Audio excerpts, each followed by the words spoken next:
I just got a message from Jeff that the guys wanted to go in the studio again and record another single, and I was to gather it was called Sheila, Take a Bow.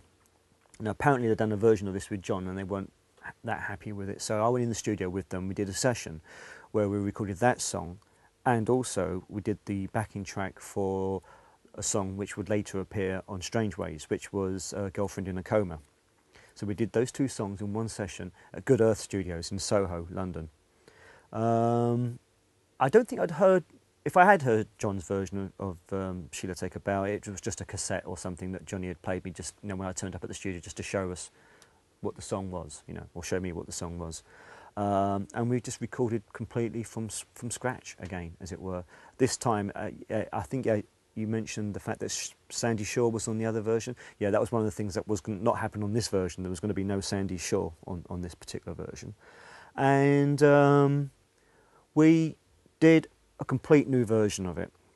Now, there's one thing I know that apparently John was a bit upset, John Porter was upset about. There was a guitar overdub on the first session that Johnny had done with John. And we were running a bit short on time, and Johnny said, oh, there's this guitar part I did in the other version. Can we just sample it? You know, I just want to get it down. I can't be bothered to do it all over again. And so we went to the original multi-track version of that particular version they'd done with John, and sampled this guitar figure and just played it back in on top, you know, on top of the new version. And I think that's where John Porter was a bit upset at the fact that something had been used from the original version. But it literally was one guitar overdub part, you know, like a slide thing or something. Everything else on that recording was completely from scratch all over again. I was just chuffed to be involved again, basically. You know, my view was, okay, they've tried it with John, they weren't happy with it, I'll just work as hard as I can to make this version better.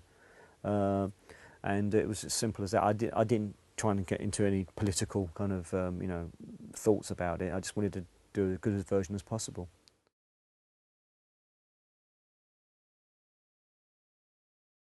Well, I think what helped that particular single was the fact Panic had paved the way. Panic and Sheila, Take a Bow had that kind of slight glam rock edge to it, you know, that kind of thing. Again, as I say, you know, Morrissey was a big fan of T-Rex and Bowie, as I was as well, you know. We're very much of that same generation. And I think, you know, those singles are of that kind of slight glam rock ilk kind of vibe. And I think the Panic sounded great on the radio, and I think Sheila, Take a Bow did too. So it was a case of they were picking up on airplay again. And also they had done some kind of video for Panic. I remember it being shown on Top of the Pops. So there was a little bit more keenness to perhaps start playing the game a little bit, you know, and it paid off, you know, as you quite rightly said, they were proper bona fide hits, as it were.